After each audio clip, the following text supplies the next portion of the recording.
Joining us now to review some of the headlines of today's newspapers from around the world is our Rice News analyst, Emmanuel Efeni. Good morning, Emmanuel. Good morning, Ruben. Good morning, my friend Rufai. Adesua, my sister from Edo State. Good morning. Good morning. I greet you. Yes. Now, let's start with this day newspaper, Nigeria's newspaper of records. Yes. The lead story, coup in Mali threatens peace, security of West Africa, says Buhari, seeks unconditional release of Keita, calls for stricter sanctions against coupists. Yes, this day is the only newspaper leading with that story this morning. Yesterday, ECOWAS leaders had that virtual meeting to reconsider their position on what is going on in Mali, where a group of soldiers arrested the president, Ibrahim Keita, the prime minister, and forced them to resign. Now that is a coup which is unacceptable in the West African region, and we have seen in the past how such matters were dealt with. But is this the failure of diplomacy? Because a lot of diplomatic shuttles went on before this latest development. Apparently, the civilian opposition, the M5 group, refused to accede to the conditions given by the ECOWAS leaders. A long list. And if you look at that list, it was also meant to meet the demands of the group led by the Islamic cleric, Mahmoud Diko, halfway. But they insisted on the president resigning. And of course, the position of the ECOWAS leaders was clear that, look, a democratically elected president cannot be asked to resign. It was only 2 years into his second 5-year term. Yes, you cannot argue the fact that the poor handling of the parliamentary election led to the developments that has brought us to this level. But what are the options available to the ECOWAS leaders? Sanctions, yes. Sanctions in place.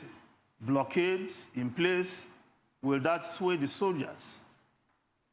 That is the question we're asking. But President Buhari mentioned that they will need to consider all options that are in tandem with the promotion of democracy and good governance in West Africa. Should we be expecting some military intervention because the standby force is also being activated? So, Rufai, Adesua, Dr. Abati, where do we go from here? Well, President Goodluck Jonathan, the former president, has again embarked on another round of diplomatic shuttle. Efeni, are you sure you don't want to take other headlines before we start talking? We have enough. Once we start now, you won't have time. Well, so just run through the headlines. Okay. We'll come back. Yes, because there are many and in different segments, really. Yes. But if we look at security, yes, Buhari okays community policing, take off with 13 billion naira. Governors, Secretary to Government of the Federation, IG orders to meet on modalities. Yes, the much talked about community policing, perhaps being activated at last with some funding. But if you read that story, what it's actually talking about is how that 13 billion will be shared to the states and the Office of the National Security Advisor to deal with security issues. Of course, the Vanguard newspaper has its own story: insecurity, banditry, big issue, says Inspector General of Police. Law to rejig military coming. Yes, there is a law, a bill being proposed in the National Assembly, the Nigerian Armed Forces Support Fund. Again, it's about money, throwing money at the problem.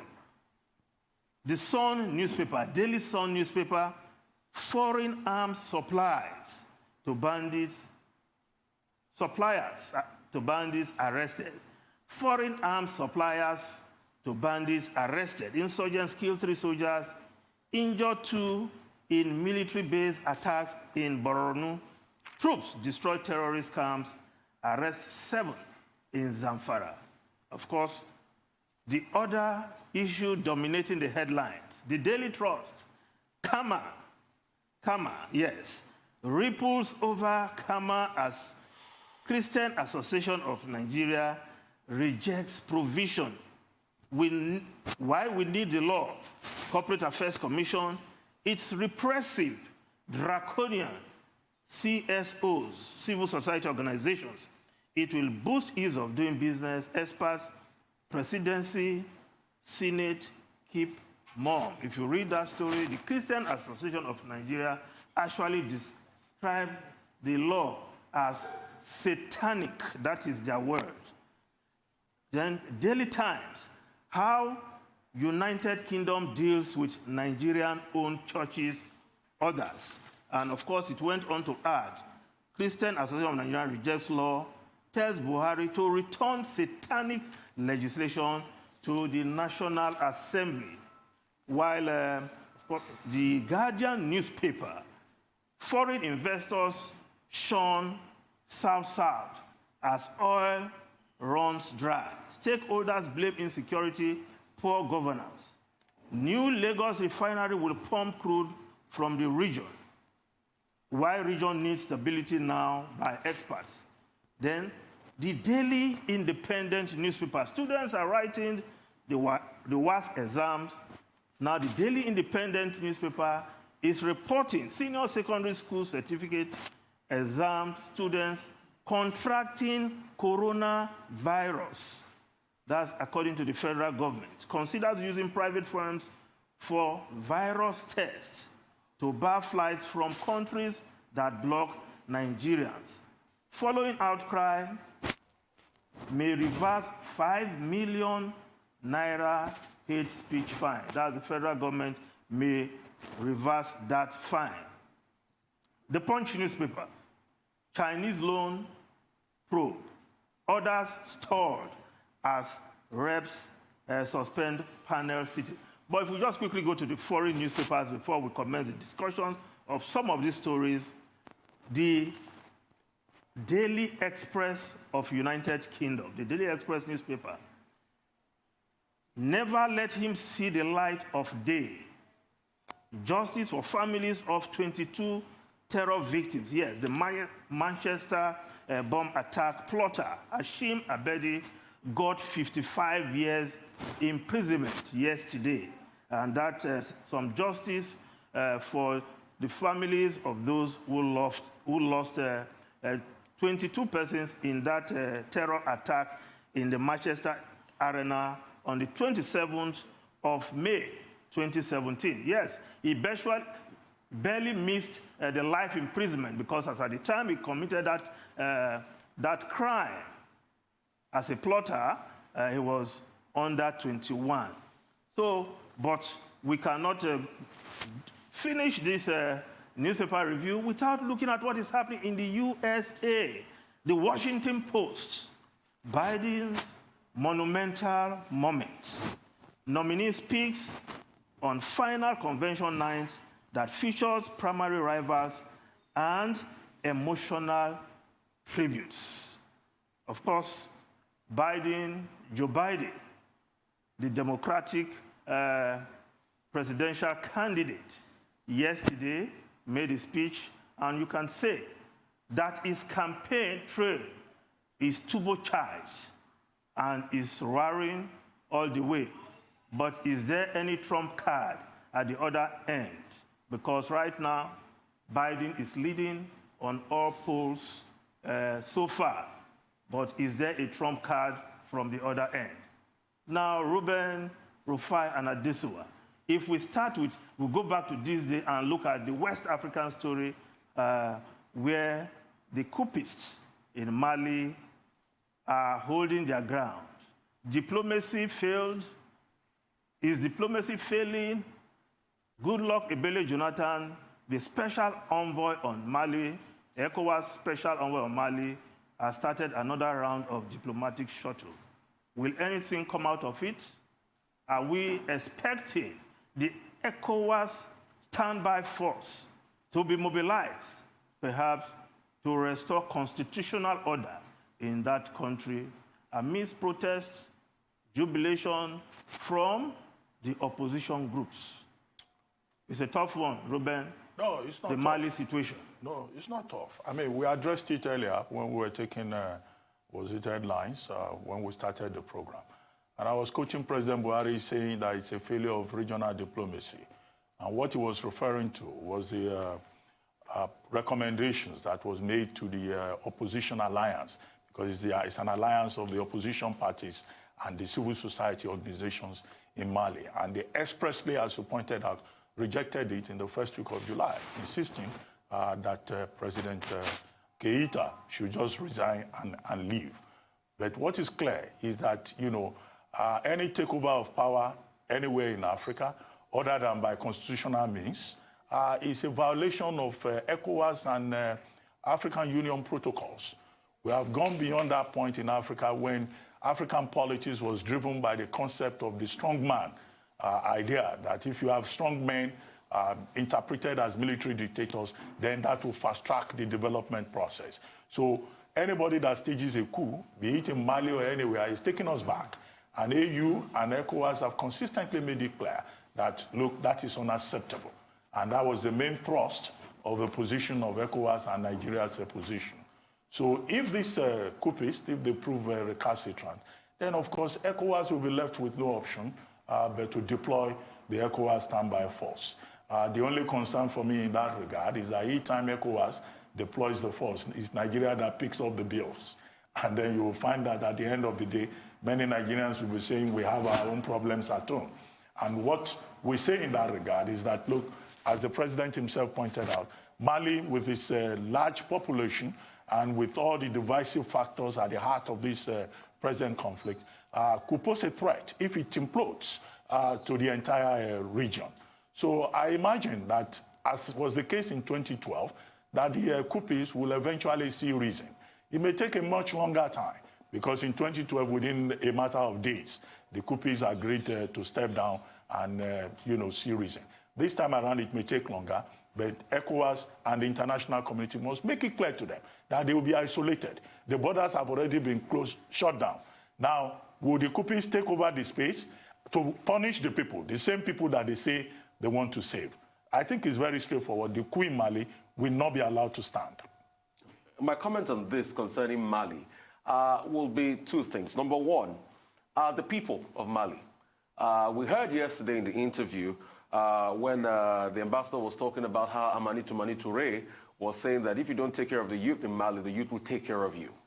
And it's obvious that you have a very highly participatory, but yet politically restive youth population in Mali. And that population is trudging on. They're making all the decisions. They're trying as much as possible to regain their country, now with the help of the military. But the question I'd like to ask them, if they're watching me in Bamako today, is, will they do that with illegitimacy? Can you build on illegality to stabilize a country? The best way possible would be through the electoral process. So I'd like to call on them, because it looks as though they're calling each other anyway with the help of the military said they're not going to stay long in power. They're just going to be there to lead a transition. I'd like to call on the youth to enforce on the military, to ensure that you have sort of like a government of national unity, like Dr. Abati said, or a return to a seeming, level of sanity in terms of governance, not the military staying there on, because the optics is bad for the 21st century. There used to be a talk back in the days that, the coup was a thing of the 80s and the 90s, but it's shocking that we're still having those coups in Africa today. And the young people of Mali should lead that charge.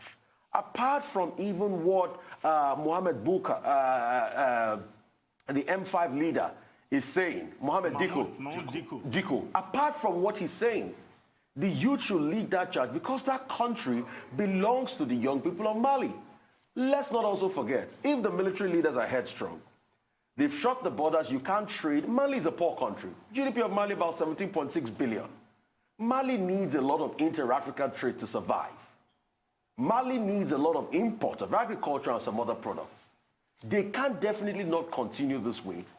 And that is why they should start looking at how to talk to the to the African Union as regards this and the ECOWAS and reach a peaceful settlement. Thirdly, when they think of a pandemic, obviously because of the coup, social distancing and everything, we can't even talk about that now. But Somalians are dying as a result of the pandemic. So there's a health challenge worldwide, although the cases might just be over 2,000 or 3,000, over the 2,000 threshold. But that's another factor. So there are myriads of factors that behoves on us the responsibility to do what is right. And what will lead the charge will be the young people in Mali that will stand for the true democracy in their country, that will tell the military that, thank you, you might have done this for us because we didn't like the government, which was illegal anyway, not to mitigate the legality of that. But please, we need to return to democracy. We need to return to a transition at least to democracy because nobody wants boots on the ground. Nobody wants to waste that fund to put boots on the ground. Nobody wants the ECOWAS force to come in. And I believe if the military claims, if Colonel Goita claims that he did this, and the mutiny soldiers claim that he did this in honor of the people, then they should respect the people's wishes in all of this. Well, I think that it's a tall order for the junta, and to be foolhardy of them to think that, you know, they have the magic wand. And let's pray that this is not the beginning of the vicious cycle, because how do you determine who deserves to be the transitional government? The opposition is already sounding the alarm that if you do put, because the junta has said, we will draw the transitional government either from the civilian or military. And opposition is already raising an alarm that we would not settle for less. Yes, you have ousted the president we did not agree with, but we will not settle for less. But Emmanuel Efene, I'd like to talk about our own security problems here as well. Yes. You talked about community policing, yes, and I was about dragging you into that story. And that 13.3 billion naira yes. That has been approved by President Muhammad. My worry is that if you read that story, the outcome of the National Economic Council meeting, what it is saying is that Council resolved that the chair of the NGF, that's the Governors Council, with two other governors, will meet with the Secretary of the Government of the Federation, the Finance Minister, the Inspector General of Police, to coordinate the proper utilization of the 13 billion naira. Is there a proper strategy of community policing, or this is just another round of sharing money? Don't forget, the governors were asking President Buhari to also allow them to pull some money out of the excess crude account. Is it just sharing money, or there's actually a strategy on community policing? Well, let's hope it's not just sharing money and it's not throwing money at the problem. Because you remember that in 2017, the IGP himself had launched the community policing re-engagement strategic guidelines in Abuja. And, you know, the new police reform bill has also catered for community policing. That is awaiting the president's assent. But in all of this, we've been talking about the role of the police as, you know, the security agency, you know, with the responsibility of maintaining peace and order within the country. They have been MIA. Some have said, you know, it's lack of funding. But again, I worry about how we throw money at problems. Well, definitely the police we need money. We need resources to address the myriad of issues that face that institution. Consistently, every Inspector General of Police that appears before the Senate asks for more money in terms of welfare, even in terms of payment of pension, salary arrears, look at the state of the barracks, so they can do with more money. And you know, of course, that we have the Police Trust Fund. The board was constituted in May by President Buhari. So if we're talking about resources that will be judiciously utilized, I don't think many Nigerians will have a problem with that. However, the issue of community policing is still very controversial. There are persons who say, look, all these ad hoc, half-minded measures that we are adopting, that what we really need in Nigeria is a complete overhaul of the police as an institution. And we had a guest recently on this program who was saying, when you talk about community policing, you go and bring a man from Zamfara to come and police Owerri, where he does not know anybody, he does not speak the language, that the template that we're using, the framework for policing in Nigeria at the moment is not good enough, and it has implications for efficiency. And that's why some people go a step further and say, look, previous national political conferences have recommended state police. Why don't we, in fact, make that leap? Now, there's another issue you raised, Efene, which is about the Christian Association of Nigeria. Yes. On Kama. And the president of the Christian Association of Nigeria came up to say the law is satanic, it's ungodly, it's controversial, and they are calling on President Buhari to make sure that he suspends the implementation of the law. I don't know whether the president has such powers. But the truth of the matter, as I pointed out previously, is that you don't know the capacity of a particular piece of legislation until you test it. And the moment Kama became public knowledge, 870 sections, 604 pages, the controversial section for the church in Nigeria or for religious bodies is section 389, subsection 1 and 2, which says that, 1, if an organization, a registered association, has issues with its property, the Registrar General of CAC or the Supervising Minister can step in. If there is an issue with regard to public interest, he can step in and suspend the trustees and then appoint people to oversee it. But the CAC is saying, well, it's not a unilateral decision, that it is the court that will give that order. But the position of the court, of course, is that, of the church, is that still it amounts to dictatorship, it amounts to the state interfering in religious ideas. And beyond all of that, other sections in that law have been queried. Section 704, which looks like a legislative endorsement of cronism. Section 78, 79, and 80, we talk about foreign companies registering, but makes exception for Chinese companies. And then other sections like Section 803, where you can't even sue the CAC. Yes. You have to give notice. I was drawing your attention to that. So that because you're saying they will go to court before they even take over the trusteeship. Okay. Mr. Efene, I'd like to say a very big thank you to you. Thank you so much, Dr. Batu.